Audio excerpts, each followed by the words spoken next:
Good morning, everyone. What a good-looking room of powerhouses, and to say some pretty good style, too. It's, I think, one of the best-looking gatherings I've been to. It doesn't hurt, right? It doesn't hurt. We might as well look good while we do it. Well, my name is Jen, as Elon beautifully introduced us, and I'm here to get to spend the next 45 minutes with this phenomenal group of people to talk about peace building. And we're talking about peace building in a time where we are seeing the highest rates of conflict since World War II. Over 70 conflicts globally. And I have to say at this point, there's not a single person in this room that's not impacted by that. Whether it's a headline you read, whether it's a family member, whether it's a loved one, nobody is not impacted by the violence we are seeing globally, and now even within the United States. And we're living into this at a time where technology is amplifying this violence. It is moving it at a speed we have never seen before. And let's just be real, whatever violence we see online, we know is gonna move offline. So these two things are interconnected, and that's why it is gonna be critical today as we move through this panel and discuss various questions to really put at the forefront, specifically AI. Kat, I'm gonna use some of your words. It's a tsunami coming at us. And many of the women peace leaders we've been able to spend time with and work with over the years say, but hey, let's go on the offensive. Why are we always on the defensive? This is also a powerful tool. So there was the stat that was mentioned when we were all introduced, that when more women are at the peace table, peace lasts longer. I don't think anybody was surprised by that stat. I mean, what we're saying is thousands of lives get saved by having women at the table. But one of the things I want to explore today with this incredible group of panelists is, well, what if the table itself is broken? We talk about always needing to be at the table, and we're always talking about inclusion, but let's take this conversation a little bit further. And so before we start to dive into, I'm gonna call like the meat and potatoes, or the vegetarians in the room, maybe the tofu and potatoes, I want to ground us in first, what do we mean by peace building? And I'm going to ask this to the panelists, but I'm asking this to all of you. What does peace look like to you? What does it sound like? I don't know, maybe what does it smell like? What does it taste like? If you have something in front of you, write it down, take a mental note, but this question's for all of you as well. Elle, though, I'm going to kick it over to you first. What does peace look like, feel like, smell like, taste like to you? Well, for those of you who don't know, I'm Lebanese American, so this moment is very, very tough for me. And I think when I think about peace, I think about my nieces and nephews. I think about the future, the children, the opportunity that they can have in a world where they know that they can speak to their neighbor and not fear death. And so for me, it's about, when will government stop meddling in our lives as families, as individuals? I find myself at this intersection between folks who live in the West Bank or in Israel, or who have a bifurcated Jewish-Arab family, and they can't even call each other from Lebanon to Israel to Palestine. They have to triangulate through a hyphenated person who lives in the United States to make that connection between them. And so I want that to stop, because borders are not real. And we really need to find a way to see the humanity in each other and really center the future of our children, the future of this planet, because we're destroying it when we conduct ourselves that way. Thank you, Kat. All right, well, that's a deep question. Yeah. When you ask, what does it feel like? What does it taste like? I always teach my son to do mental pictures of moments that he wants to remember and wants to put in his soul. So I'm doing a mental picture of all of you right now. So you feel it, you smell it, you taste it, you sense it. And I recognize that I am in a room with kindred spirits who really want to advocate for peace all over the world, and to bring women and girls into that space to make sure that they're empowered. So thank you all for being in this moment, letting me have this mental picture with all of you right now. One of the things they say is often the person to define peace is the one that doesn't have it. That's the entity that feels it the most. And I am, Elle and I have a little bit in common in that I'm an Iranian American, and my family right now, and I think about this beautiful space with all of you beautiful people, in my heart, and I'm trying not to get emotional, I wish that I could, talk to my family right now and let them feel this love that's in this room, and let them feel the incredible, energy around peace that is here with all of us. And thank you all for putting this together. So for me, what peace is really that safety, that security, that energy of love that, I'm hoping that we can get to in this moment right now. And thank you all for kind of elevating this moment together. Thanks.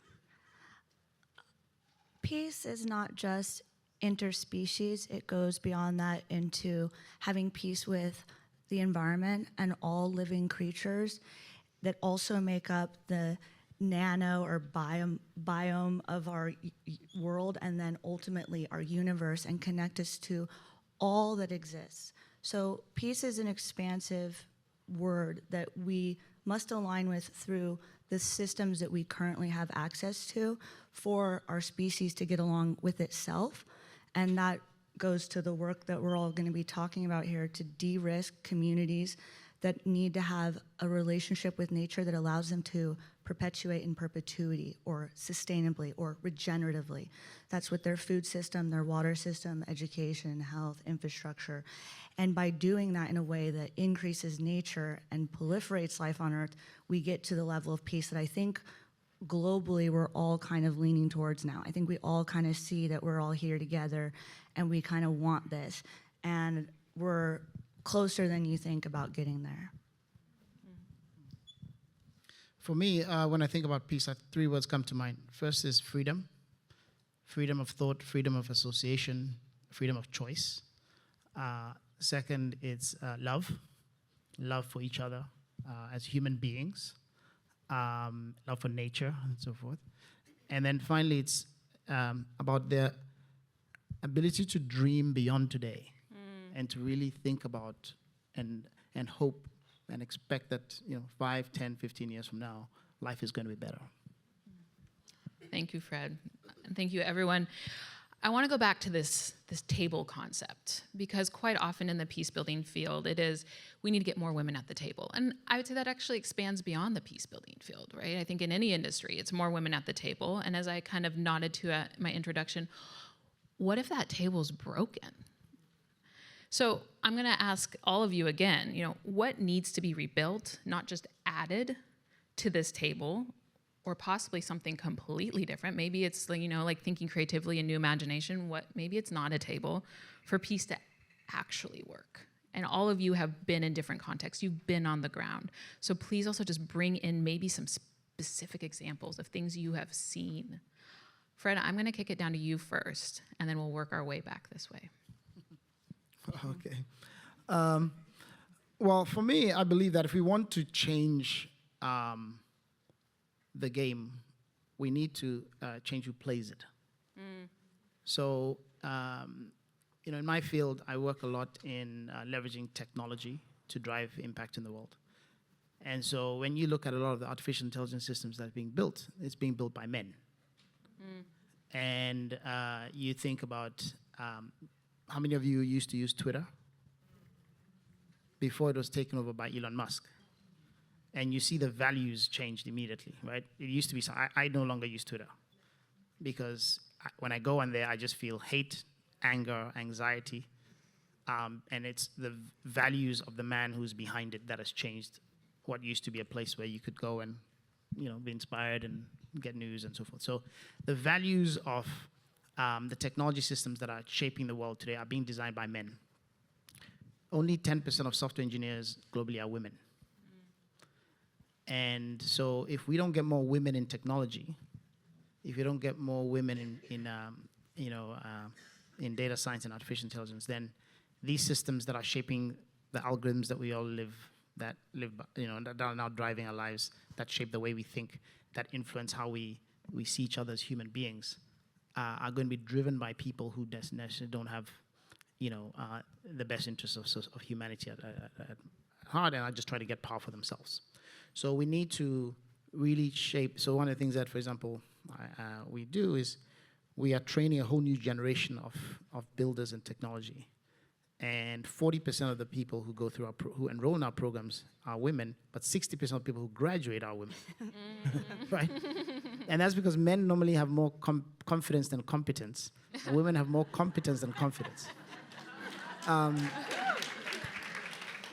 And so by getting, we need to therefore change those who are the architects of the future. And that means, those who are designing the technology systems that run the world, but also the institutions that run the world and that train the next generation of leaders. So those are the things that I believe would be the root causes of changing the game. Thanks, Fred. Your words, not ours. It came from the man, okay, on the panel. Dominique, what if the table's broken? What do we need to do differently? What do we need to build? Get creative. What are you thinking? Where do you see in your work right now? Well, I tend to think that we actually are going somewhere positively, and that the tools we've created are meant to encourage collaboration and design for peace, actually. For example, the wealthiest person, one of them in the world, was spraying pesticides in his face when he was like, oh my gosh, we're gonna now solve hunger. This is great. He had no idea that DDT, was gonna ultimately give him cancer and his son cancer. So we invent things to help each other, and then we have externalities, some of them very horrific, that then we also try to fix that's kind of the wave of progress. You can see it happening, and we're now getting into AI, and we're going, whoa, this thing's totally out of control. But I see AI as a tool that can help us in ways that haven't even been applied yet, and I would like it to be more intelligent, because it's not even reaching the point where we get to have biodiversity as, for example, something that can enter the financial market at the scale that it's going to, which is a $140 trillion market on valuing biodiversity and ecosystem services to humanity. Remember when we had oil and that provided the ecosystem service of energy? And we were like, whoa, we don't need gold anymore to back our currency on. We can back our currency on this new market called oil. But oil has an externality, which is destroying our climate. And that's a pretty big deal. So we need to transition away from things that are destructive into regenerative energy sources, which we're doing, and then increase the investment that goes into the things that make it viable to live on planet Earth. We have nature on a green belt around the equator that creates not just carbon sequestration and keeps us within the planetary boundaries based on net zero and the climate agenda, but it also produces oxygen, it also produces water, produces biodiversity. And indigenous, migratory, and frontline communities that are increasing in population on the globe need to have the autonomy that you were mentioning for the freedoms to be able to secure in perpetuity their own water sources, their own food sources regeneratively, energy sources. It even gets into education, health, and infrastructure. And when we do that in sustainable development, we then have economic viability for the most marginalized communities on Earth, which actually makes them more secure, because those that are vulnerable are the ones that are going to be erased or hurt in conflict, or be forced to migrate and go get into more conflict. So economic viability, including the ecological abundance that we all crave, is where we are going. So we're just getting stuck along these little ways, but we're doing a great job. And women are taking a much bigger lead on this. It's happening right now. So this is the future, and it's going to be okay. Thank you.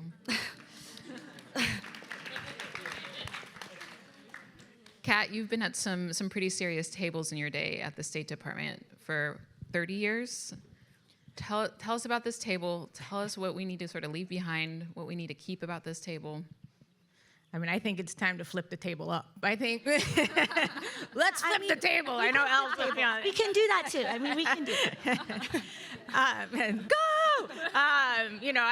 You guys fire me up, so I am fired up for this. So great question, because I do think, I often use this phrase quite frequently about we are watching, and I am always screaming about the AI tsunami coming, right? I'm always like, it's coming! And I feel like everybody's looking at the shells on the ground, and I'm like, it's coming! This is what I a opportunity. This is an incredible moment where there's a huge problem coming at us, but it's also an incredible opportunity. The table's broken, let's reshape the table. Let's figure out how to use that new shape to get more people there. Why are we not being more inclusive? As Fred was just noting, 80 to 90% of the people shaping AI right now are men. And what does that do? It exacerbates the issues that are inherent in the information going into the system. So we need to reshape, become new architects of it. So I always say that AI is kind of like in its prepubescent boy stage. It's all about porn and hate and, so what it needs is actually to have the voices of women come and nurture it, to grow up to be a good entity, to help the world as opposed to help destroy it. So my hope is that you all come together, that we are able to raise this entity together to grow up to be a good thing to help all of us, and we reshape the table to actually seat many more people and be much more inclusive. Hear, hear. Elle, I'm seeing some head nodding. I'm seeing some smiles. What do you got? What's on your mind? I'm thinking of a few things, and I just want to share some very little statistics. Maybe that will give you some idea of what we're talking about today. So the conflict in 2024, anybody has any idea how much it cost the world, the conflicts in the world? $20 trillion. That's about 13% of the global GDP, because we're firing at each other. Violence is expensive. To your point about systems being broken, what was the budget of the biggest development agency in the world? You were just sharing that number with me. $30 billion versus $20 trillion. Like that, the US, the largest funder in the world, was barely putting a dent in the cost of conflict. And so the answer is not just more development. And yes, we're all sad that USAID has been obliterated and UN agencies are being obliterated and intermediaries are struggling. And there's a future where we can rewrite this, where we can figure out a new system where we can make a dent, because $30 billion is not making a dent in the $20 trillion, and we need to start investing in peace. Philanthropy is one of the ways that we really need to work hard to protect. It is a unique model to the United States that is coming under great attack from this administration. I hope nobody's recording me. But please, let's start thinking about how do we leverage our investments? How do we leverage our dollars? How do we, yesterday was tax day. If you did you get a tax return? Please make sure that you reinvest it back in the community. Don't put it back in your bank account. That's the kind of activism that we need to take on a day-to-day basis to rebuild peace, as opposed to hold on to what we think was working in the past. For me, and as former colleague of yours in the State Department, I think where we were most effective is when we helped people in their homes on the grounds, not through somebody, but directly. And there's an organization that really, I don't know if you're here today, if you are, wave your hand. Daughters of Earth are doing incredible work across the globe. They're seeing major shifts in lion population coming back to life, in areas where they had no longer existed, or women being able to get out of poverty because they were able to get a solar panel with some light in their homes. That's the kind of investments we need to do across the globe, and really let women lead the way wherever they are. Thank you. I want to double click on the AI. I want to triple click on the AI. And specifically, anybody who knows me, one of my love languages, I love to get tactical. I love to operationalize something. A good conversation is important, but and so what, and how are we going to do that? So specifically, Kat, Fred, you were bringing up, okay, AI is this young teenage boy. We need to teach it the right thing. Fred, you're talking about women needing to be the architects of AI. Both of you are living into this space. You are actually coming up with solutions on how we even do that. Fred, I want to first start with you. How do we teach AI to be more empathetic, to change that ratio that you're talking about, where only 10% of the engineers are women? And from your experience, from my understanding, you're already doing this. What are you seeing the benefits of it? Well, as was mentioned here, the values of the system are ultimately what's going to determine whether it helps us or hurts us. And so it's ultimately about getting into the brains of the artificial intelligence systems and infusing with a different value system and a different purpose. So, just to get very practical, many of you may have heard about, how many of you know Palantir? Right? So Palantir, for those of you who don't know, it's a company started by this guy called Peter Thiel. And it's run by, and Peter Thiel, when he started this company, all the venture capitalists shunned Palantir. They didn't quite understand what it was doing, but Peter Thiel, through his whole sheer force of will, backed this company for 20 years with his own money.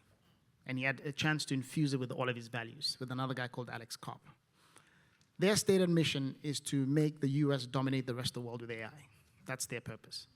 And so so Palantir, for example, they leverage geospatial technology and satellite imagery and drone footage to identify bombing targets, and they're the ones deciding what gets bombed in Iran right now. They're deciding which bridges to bomb, which power plants to bomb, and which individuals to kill. And they do that much more efficiently than anything. They're also the ones helping ICE to catch illegal immigrants in the US, right? So they're using this technology to do that. So, AI is, think of it like a knife, right? You can use it to butter your bread and give you something of joy, or, you can use it to kill someone. It all depends on purpose and values. So what we do at SAND is we have very similar technologies as powerful as Palantir's. But because we have a different system, so most of our engineers are African and women, right? Very different people who are designing these systems. The areas where we're using it is in, for example, in helping to identify in a wildfire, to prevent wildfires, how do you identify and prioritize which vegetation you should cut before it becomes a wildfire, or to prevent flooding and hurricanes and things like that? How do you identify people who are most at risk so that you can save as many people as possible, right? We're using the similar technology in water. Water is one of the big causes of conflict. Many of the next world war could be about water. Why? Because 66% of the world's population is going to experience some form of water scarcity in the next 3 years. And yet, cities lose about 40 to 60% of the water that they produce to leakage. And with climate change, it's getting worse. So our technology helps cities and states to manage their water more effectively. We have sensors in rivers that track the health of the rivers, and make sure that the water you drink is safe, and you're able to prevent leaks and bursts and things in communities, right, using AI. We talked about bridges. Instead of identifying which bridges to bomb so that you can destroy a civilization, we have mapped out the 50,000 bridges in America out of 600,000 bridges that are the most vulnerable. So these are the worst conditions. They are grade D, and people of low-income communities are walking across and driving across those bridges every day, 178 million trips a day. And so so instead of prioritizing which bridges to bomb, we're prioritizing which bridges to fix, right? So these are examples of how you can harness similarly powerful technologies to improve the climate, to improve health, to improve, maternal mortality, sexual productive health for women. These are all the things that we're doing very practically, right?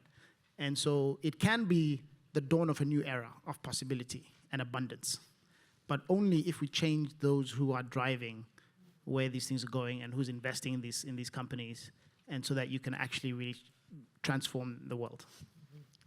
I want to push you a little bit more, Fred. I mean, this is phenomenal. What specific sort of role are women playing in helping you design these different systems, utilize them, and how is that changing the game? Well, one of the things that, in my case, is shaping this, my two biggest investors are women, right? And so there's a very... Are they in the room? No. Shout out to Fred's investors right now, wherever you are.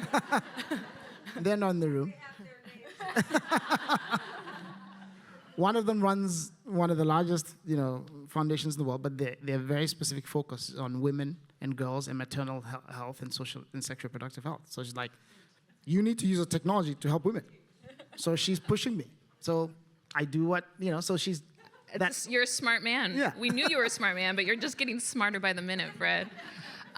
Kat, I want to bring over to you. Again, we're talking about the fear we have around AI, which is completely rooted in reality. How is, and obviously I'm a bit biased here because co-founder, but please do share, how is PeacePays right now really working to address this incredible lack of women's perspective, expertise, engineering, architecture in AI right now? So because we're brilliant, between all of our co-founders, including Martha Adams and Sabrina Pourmont as well, we started really looking at what is missing right now in terms of making sure that we can continue to empower women and girls. With the destruction of USAID, the destruction of my office, the Office of Global Women's Issues, where are those opportunities? So we started talking to a lot of the AI tech experts and individuals in the field.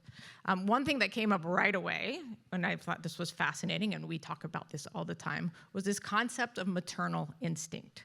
So the godfather of AI, who is this gentleman named Geoffrey Hinton, he's a professor at the University of Toronto, he started talking about how this unbelievable entity, which is AI, that is 4,000 times smarter and faster than any individual person, how it actually might destroy humanity if we do not teach it a maternal instinct. And what he meant by maternal instinct was, in biology, the maternal instinct is the one thing where the thing with the higher intelligence will sacrifice itself and protect itself for the thing with the lower intelligence. So it's not a gender discussion. This isn't about promoting the patriarchy or anything like that. This is actually about how do you get this thing to actually stand for and protect humanity and support it, help it grow.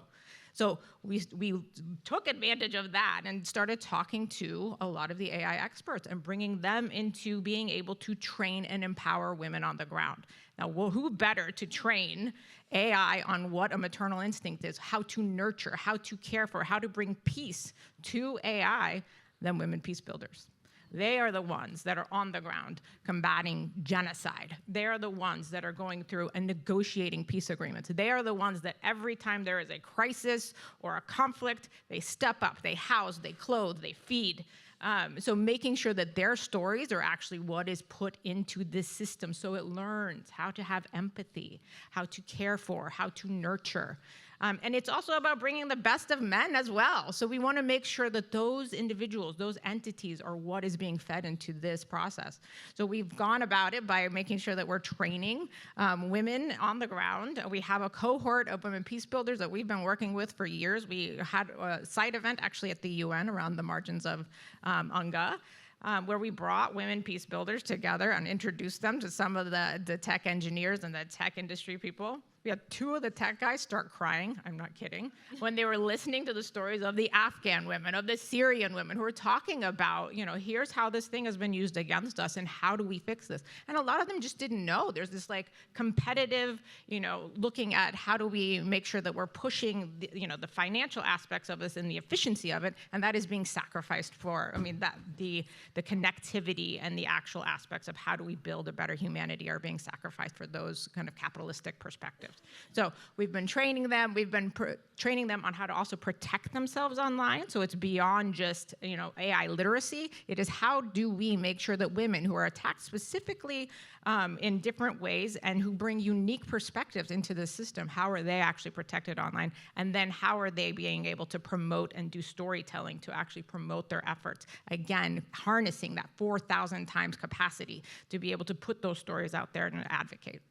Thank you. Thank you, Kat. Yeah. Elle, the next question's for you. You got black cowboy boots on. I'm feeling a little. I'm just gonna let's get spicy. Let's get spicy. What's one hard truth about peace building people in this room probably don't want to hear right now?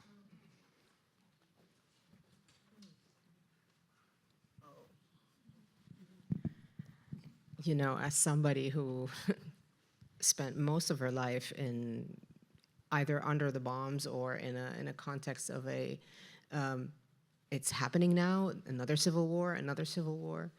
I think each and every one of them has a responsibility in making peace happen or not. Whether we, there's one piece of advice that I keep getting from my mom, and I think Lena can relate to that and other folks in the room. She would tell me, don't believe everything you hear. It will be so different if you can just pause and wait and try to listen to the other signals. And I think we jump to conclusions really, really fast. We endorse wars really, really fast because we want to be on the right side of the issues. We want to feel like our government is doing the righteous thing. We want to be supportive of our troops, but we don't really think about the multidimension of what is happening. And so if we can pause for a minute and not feel the urge of endorsing a position or a conflict and try to give it meaning or try to explain it, I think we will come to different conclusions within a very short time. Thank you. And I think it's just a reminder too, because at the top of this, we're talking about the speed of everything right now. Everything is moving so fast. And AI is supposed to be this thing that's going to make things more efficient and make us work less. But sometimes I'm like, we're working more. We're having to go faster, faster. So this concept of pause, think, question, really simple things that we are losing, but we definitely and absolutely need more than ever. We're coming near to the end. So I want to ask sort of a moving into the future question and looking back. If we came back in 5 years and nothing had changed, what would we regret not having done differently at this particular moment in time? And Dominique, I'd love to start with you. Okay, what was that? It's fair. Didn't do something? What happened? Sorry. If we were to come back 5 years from now, kind of go into the future, Okay. what would we have regretted not having done right now at this moment? Unlocking institutional capital, so the private sector. We have been using philanthropy in very strategic ways, most recently, to do that. It's called blended finance. I'm sure some of you are doing that. The most successful blended finance thing that ever occurred was probably in USAID by a woman named Emily Weeks. She was in both Trump administrations and the Biden administration before it got dismantled. So she's no longer working at USAID. She's working with me on solving how you get the trillions of dollars that are needed to move into the philanthropic outcomes, including for the environment and people. And that's what we are moving towards, because the GDP of the world is about $110 trillion. Oil and gas is $5 trillion. It's waning. So we'll run out of our reserves in like 100 years. And we need a multi-trillion-dollar uptick, because any economic downturn creates civic unrest. You have billions of people being added to the planet. So we have to lean on the private sector. This isn't going to be solved with billions of dollars. Most of my blended finance instruments have unlocked billions of dollars. My first one was one of the largest at the time. And they make private sector integrations into solving for water crises. We've done it in energy transition, loan mechanisms, microloan mechanisms. These kinds of things work because they unlock billions into solving the philanthropic agenda. When you get into the trillions, so Bank of America just made a $1.4 trillion commitment in the private sector, meaning it's for sustainability, but it's happening from a bank and institutional partners. Those kinds of funds are going to be helping the philanthropists achieve their goals. If you're doing philanthropy and you want to actually make a difference, I really agree with Alex, who runs the Gates Foundation's partnerships and something, because he said you find a champion, find a person that you believe in, hopefully that is doing work for an indigenous, migratory, or frontline communities, and actually that $10,000 is critical, even if they're receiving millions in grant making from like UNICEF or somewhere like that. Those $10,000 commitments and just the connection with that person goes forever. Like most of my philanthropic, when I'm not doing blended finance work, to de-risk institutional capital, which I usually spend like $100K on, by the way, and then I get really big philanthropists like Lorene Powell Jobs or other philanthropists to put in the rest of the philanthropic capital needed, and then it goes into unlocking for-profit capital in the billions. And if I'm not doing that, I like to give $10,000 grants to people like Ilwad Elman, who's in this room, who's been nominated for the Nobel Peace Prize 3 times, okay? And is on the ground literally doing work that does not fall under any parameter for a foundation, even like the Gates Foundation or Walton Family Foundation or anyone, to fund, because literally it doesn't fall within a mandate. They are doing things that no one can contribute to a measurability that would then move finance in a form other than literally a trust-based economy. So find the champions, find people that you know are doing real work, and give them money and give it to them fast. Also, like Alex said, like just move the money and don't worry about it, because it goes such a long way. Even just giving it is like them realizing that they matter and that you believe in them, and they will perform miracles. So just give little amounts and do it fast if you're on the philanthropy side. And then really just start using the private sector and believe in the private sector. Luckily, they made a goal called Nature Positive, which I hope all of you can look into. The Nature Positive initiative is really important. It's a new global goal that looks at biodiversity. And by the way, I'm integrating it into indigenous, migratory, and frontline communities through Oxford University's Nature Positive Universities, which is 600 universities around the world, mostly located in the global south, that can steward the academic sector in this equation to make sure there's data and research coming from representative communities all over the world that integrate into, again, what? The private sector. Flow of capital in the trillions of dollars to create the multi-trillion-dollar increase. $140 trillion a year is biodiversity and ecosystem services value, the value of nature to us. It's not just oil that gives us value. It's every single thing. And the communities along the equator, guess where they're located? The green belt around the planet, the 20% of land that creates all our oxygen production, fresh water creation, biodiversity, and carbon sequestration. So if you invest in nature, if Trump starts to move trillions into nature as a for-profit mechanism, it does sequester the carbon, which means that we hit our net zero targets, okay, without him ever even saying the word climate. All we care about is, are people on the ground getting the finance they need? And it's gonna be needed in the trillions of dollars. So I hope AI can help along that path. I think it's already helping extensively. I hope the financial institutions can help along that. I think they're helping extensively. And if you guys have any money you want to give, find the people in the room. There's literally people in this room. Give it to them. Don't hesitate. They can go a long way with it. Thank you, Dominique. We're going to end on that fantastic note. That being said, as you can see, these panelists have so much more to share. So I challenge all of you to find them. Sorry in advance, my panelists. At some point today, dig a little deeper, ask a few more questions, but just cannot thank you enough for just holding this space for us right now. Thank you.